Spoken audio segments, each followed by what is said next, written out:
Fala pessoal, aqui quem fala é Vitor Hugo Fernandes, professor e comentarista político.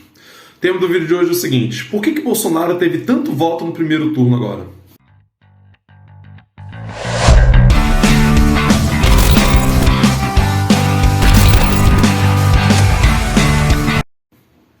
Bom pessoal, a maioria de nós ficou frustrada, né? E eu fiquei também, com o resultado das eleições.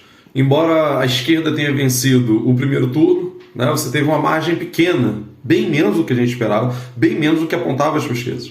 Tinha chance, né, da gente vencer o primeiro turno, grandes chances, as pesquisas apontavam isso, e os resultados foram diferentes daquilo que a gente imaginou, né? Não tão diferentes com relação ao Lula. Os institutos acertaram o Lula. Por exemplo, se você pegar o fato de que o Lula teve 48,3% dos votos válidos, isso está dentro da margem de erro do que os institutos apontavam. Até aí está certo. A questão é, os institutos erraram feio nas previsões para Bolsonaro. Bolsonaro aparecia na faixa de 34% a 35% e no resultado saiu 43%. Né? Bolsonaro teve 8%, 9% a mais de votos na urna, né, real, do que constava nas pesquisas. As pesquisas se demonstraram erradas, incapazes de aferir o apoio a Bolsonaro. Agora, o que aconteceu? O que explica isso? É difícil, né? São vários fatores. Eu li a análise ao longo do dia, estou desde ontem, né? Participei lá de ontem daqui, daqui a pouco a gente vai estar lá discutindo isso. Tem vários fatores para a gente tentar entender isso, né? Acho que o primeiro e o mais importante de tudo é o voto silencioso dos evangélicos. É o fator mais importante. Coisa que ocorreu aqui no Rio de Janeiro em 2018 para eleger Witzel. O que aconteceu na eleição do Witzel aqui de 2018? O Witzel era um completo desconhecido. Ele tinha 3% de intenção de voto, nem ele acreditava na campanha dele. O Witzel chegou a falar durante um debate, eu assisti todos, dizendo que quando terminasse a campanha ia voltar para fazer o doutorado dele. Quer dizer, quando acabasse a campanha, já que eu vou perder mesmo, eu vou voltar a estudar. Né? E aí ele ganhou. Por que o Witzel ganhou? Ninguém esperava que ele ganhasse, muito menos no primeiro turno. Nossa, para você ganhar no primeiro turno, você tem que ter um apoio político muito grande. 2 dias antes da eleição, a família Bolsonaro e o Malafaia publicam um vídeo que era falando para votar nele. E os eleitores votaram em massa. Os eleitores bolsonaristas, os eleitores evangélicos, particularmente aqui no Rio de Janeiro. O Rio de Janeiro é um estado evangélico. Votaram em massa no Witzel e ele foi eleito em primeiro turno. Esse tipo de voto é muito difícil você mensurar. Que é o tipo de voto que não se demonstra ao longo do processo. Né? Você pode ter um culto na igreja na sexta-noite onde o pastor fala que é para votar no candidato. E a imensa maioria dos fiéis vai votar. É um eleitorado muito fiel, né? É proibido fazer isso, mas eles fazem, eles cometem esse tipo de crime. É muito difícil controlar esse tipo de coisa. E também ninguém teria coragem de enfrentar esse tipo de coisa. Afinal de contas, eles são poderosíssimos no governo, na STF, na Justiça, em vários órgãos, né? Pode ser na sexta-noite, pode ser na sábado-noite, onde o pastor deu uma orientação para se votar num determinado candidato. E até algumas pessoas que iriam votar no Lula resolvem mudar de ideia em cima da hora. 2, 3% pode migrar para lá em cima da hora. Pessoas que estavam indecisas podem migrar para Bolsonaro em cima da hora. Então, acho que esse é um fator importante, que é muito difícil de mensurar, o voto de cajado, né? Que tinha um voto de cabresto na República Velha, que é onde o coronel mandava você votar no candidato, né? E você tinha que votar para você não morrer, para você não sofrer alguma punição. E agora você tem o voto de cajado, que é o pastor orienta você a votar numa pessoa e você concorda, vai lá e vota em quem o pastor tá te orientando. Agora, tem um outro fator também, que é o seguinte: houve uma migração de votos do Ciro para o Bolsonaro.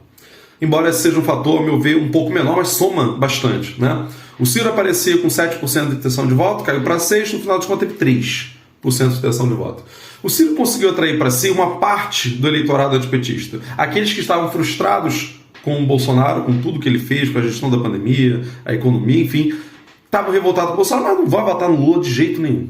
Então queriam um outro candidato. Esse pessoal migrou para o Ciro, ficou ali dando intenção de voto para o Ciro. Só que no último minuto, ao perceber que Ciro não tem chance, eles foram por Lula ou Bolsonaro. Lula eles não votam de jeito nenhum, só resta o Bolsonaro. Mais 3% para o Bolsonaro. Pode ser que uma parte do eleitorado do Ciro, eu acredito que foi, né, uma parte do eleitorado que iria votar no Ciro votou no Lula, e uma outra parte do eleitorado do Ciro foi para o Bolsonaro. Isso contribuiu também para ele aumentar um pouquinho, né, as intenções de voto dele. Outro fator é a abstenção alta, né? Terceiro item para a gente pensar. Você teve uma abstenção relativamente alta, se bem que isso é mais ou menos, tem ocorrido também em outras eleições. A questão é que dessa vez houve uma organização política para ter abstenção alta, né? A estratégia de campanha do Bolsonaro fez com que as prefeituras bolsonaristas tirassem o quanto que podia os ônibus de circulação no dia da votação. Aí tá, entra na justiça, o PT entrou para obrigar a manter, pedindo o relatório da prefeitura para ver quantos ônibus vai estar na rua e papapá. Tudo bem, teria como minimizar isso, mas não tem como controlar. Se o prefeito é bolsonarista, ele pode atrapalhar a votação. E ao tirar ônibus da rua, quem é que usa ônibus para ir votar? A população mais pobre. A população um pouco mais rica, classe média, vai de carro. Vai com seu veículo próprio, vai de Uber. Mas a população mais pobre depende do ônibus. E o eleitor do Bolsonaro é mais rico, o eleitor do Lula é mais pobre.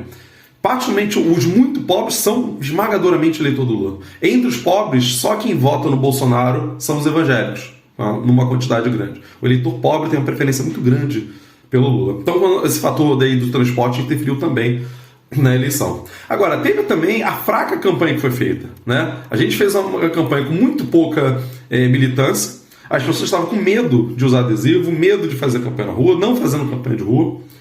Você tinha nos comícios, pessoas iam para os comícios onde sabia que tem um monte de petistas também, de esquerdistas também, aí o pessoal vai e se sente ali seguro, né?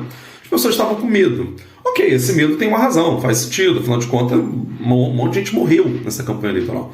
Porque a gente está lidando com um eleitorado do lado de lá que é faísta. Eu não posso falar a palavra certa, o YouTube não derrubar o vídeo, né? Isso está aí, socorre, mas a gente tem que evitar, né, infelizmente, falar a palavra aqui.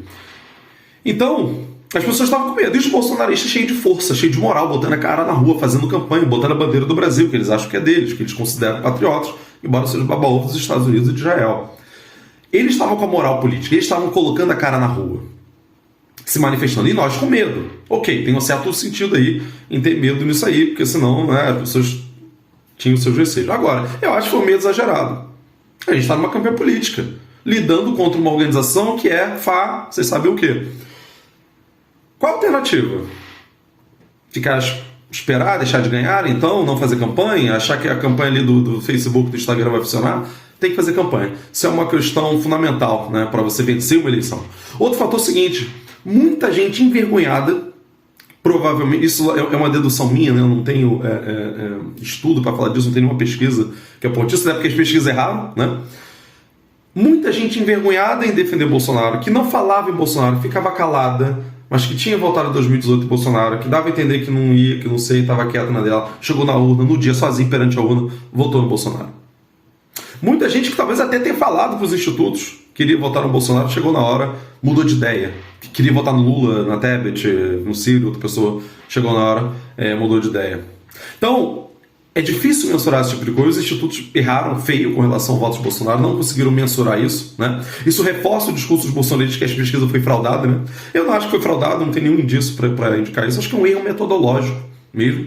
É difícil mensurar esse tipo de coisa, né? Você tem uma pesquisa eleitoral, aí o pastor manda sábado à noite você votar no outro candidato. O eleitorado muda de votar. Aqui no Rio de Janeiro, você pegar as áreas mais evangélicas, por exemplo, aqui onde eu moro, uma das áreas mais evangélicas do Rio de Janeiro, você vai ter uma grande proporção de voto para o Bolsonaro, né? Isso pode ser determinado no domingo à noite, no sábado à noite. Alguns podem ter mudado de opinião por conta da fala do pastor numa sexta-noite, num sábado à noite.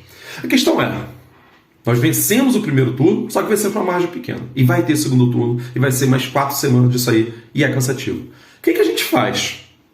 Primeiramente, a campanha do Lula vai ter que buscar o apoio do Ciro e da Tebet. Os outros não eram votação insignificante. Mas vai ter que ter o apoio. Agora, tem o apoio moral de você ter o apoio dos outros candidatos, né? Mas não acho tão importante isso. Agora, Ciro e Tebet é muito importante. Tebet teve 5% dos votos, Ciro teve 3% dos votos. São 8%. É coisa pra caramba, né? O eleitorado da Tebet é o eleitorado mais conservador. Não é um eleitorado alinhado com a esquerda, não. Mas o eleitorado também não gosta muito de Bolsonaro. Vai depender da fala da Tebet. A fala da Tebet é fundamental. O eleitor do Ciro, esses 3% que ficou, é de esquerda. Vai migrar para o Lula, em sua imensa maioria. Se o Ciro deve se posicionar ou não, eu não sei. Eu realmente não sei. O discurso dele foi muito duro. É capaz dele falar que se aposentou, saiu da política e ele se abster. Mas o PDT vai apoiar o Lula. Porque o PDT é um partido da centro-esquerda, vai querer fazer parte do governo Lula e vai apoiar. Então o PDT vai apoiar a campanha do Lula, com certeza. Agora, é muito mais forte o próprio Ciro falar isso do que o PDT, né? O PDT é uma entidade abstrata. O Ciro é uma figura importante, né, na política brasileira, que teve 3% dos votos. A Tebet, eu acho que vai cair para o lado do Lula, vai declarar apoio, está já solicitando que tenha apoios do Lula para a campanha dos partidos aliados dela, para o Lula agora, então eu acho que vai ter. E isso é fundamental, né? Agora, eu acho que é fundamental fazer campanha de rua.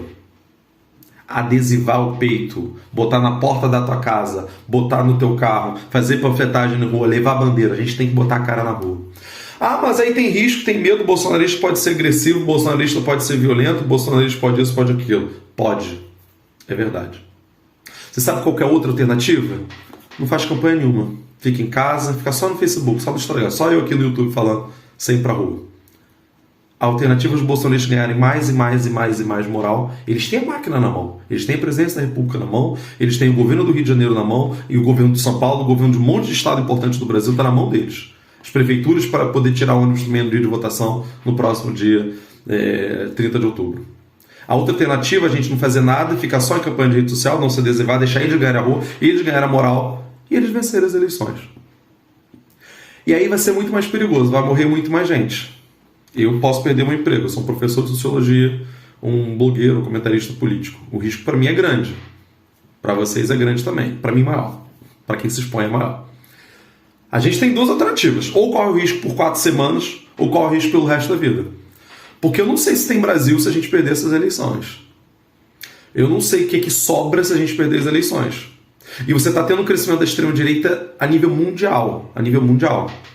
Isso ocorreu nos anos 10, anos 20, principalmente anos 20. Fortaleceu nos anos 30, né? 20 e 30, melhor dizendo. Com a exceção de Mussolini, com a exceção de Hitler. Em 39 começou a Segunda Guerra Mundial. Precisou ter uma guerra mundial para poder o mundo perceber a desgraça que é a extrema-direita. A extrema-direita cresce no Brasil, cresce nos Estados Unidos, cresce na Europa, a Itália tem um governo de extrema-direita agora. É um fenômeno mundial. É complicado.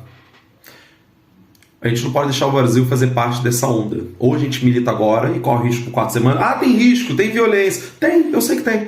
Ou é correr o risco por 4 semanas, ou é correr o risco pelo resto da vida. São as escolhas que a gente tem para fazer. Então fica aqui uma convocatória para que a gente milite, que a gente vá para a rua, faça campanha na rede social, no WhatsApp, no Instagram, e que a gente faça campanha de rua, militância de rua, disputar os espaços. Não é achar que é ganhar só a eleição. Mesmo ganhando a eleição, vai ser difícil governar. O bolsonarismo vai continuar sendo a segunda maior força política do Brasil, se não a primeira. Se não a primeira. Eles ganharam as eleições legislativas, ganharam um monte de governo, estão com militância forte, tem as igrejas evangélicas na mão dele, não todas naturalmente, né? Mas quando eu digo igreja eu estou falando aquelas com mais poder, mais organização política, uma Universal e outras, Assembleia de Deus. Então é isso, pessoal, não tem jeito não, a gente está lidando com uma coisa que é vocês sabem o que? Não tem solução fácil. Só se derrotou o com a Segunda Guerra Mundial, com luta. Agora a gente não está nesse ponto tão grave ainda, mas temos que enfrentar. Ou são 4 semanas de enfrentamento, ou o pior pode acontecer. Vai ser muito mais perigoso ter isso por 4 anos do que por 4 semanas. Fica aqui essa reflexão, queria chamar vocês, né, para curtir o vídeo, para eu mostrar para mais pessoas, comentar aqui o vídeo que você achou, compartilhar esse vídeo com seu colega da esquerda. Lógico que ninguém de direita vai gostar de ver isso, que vai compartilhar com a pessoa da direita também, né? Vai que ele pensa em alguma coisa, né? E precisamos fazer esse debate. Compartilha esse vídeo aqui, se inscreve no canal quem ainda não é inscrito, e quem quiser se tornar membro do canal para fortalecer e ajudar, que o canal é importante também, tem um linkzinho aqui embaixo para você se tornar membro do canal. Então é isso, pessoal, espero vocês aqui, domingo tem vídeo, quarta-feira tem live, espero vocês por aqui. Um abraço, até lá.